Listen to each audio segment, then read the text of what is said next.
Well, I think he has the unique ability to be able to play a lot of different um, parts in a way. Like he can play drama, he can play action, he can play comedy, and there's not that many actors who can do all of that and do fight scenes himself physically.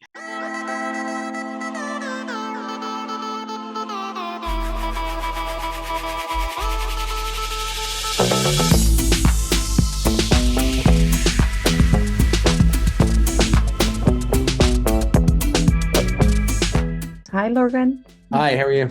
Good, and you? Nice to meet you. Thank you so much for your time. Let's start from the beginning. Like, what attracted you to the script and to this story? Well, I met this writer, Thomas Martin, in 2012, and we planned on doing something together.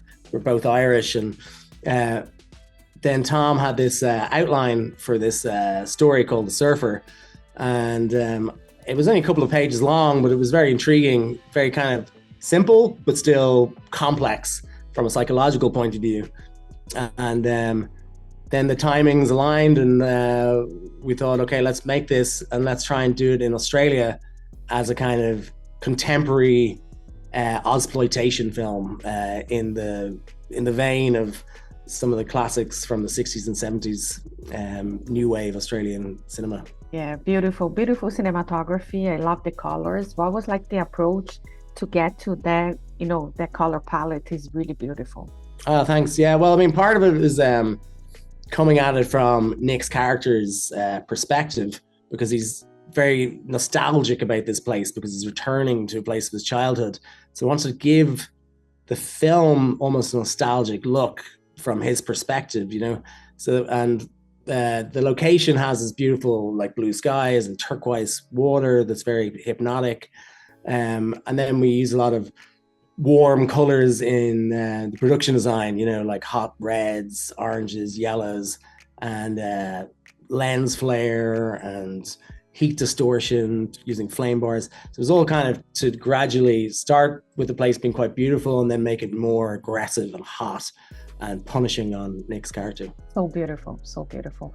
So, and what was about Nicolas Cage and his previous work that made you pick him and be the perfect actor to play this character?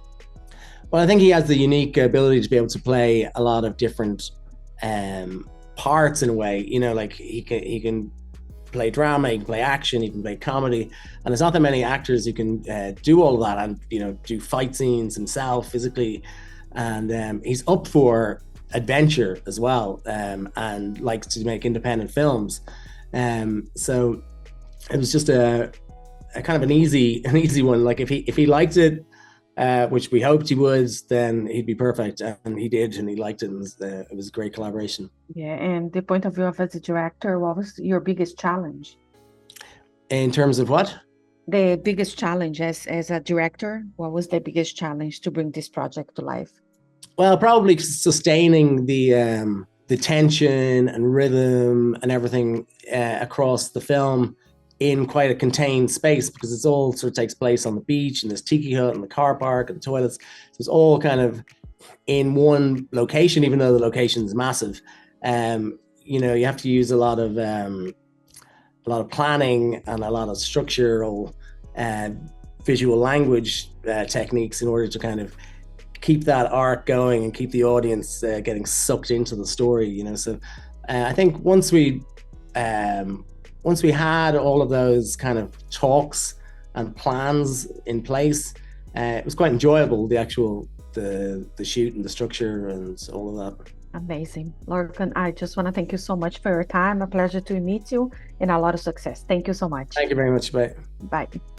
If you like to support or continue to support Jana on Camera, don't forget to subscribe, like, comment, and share the videos.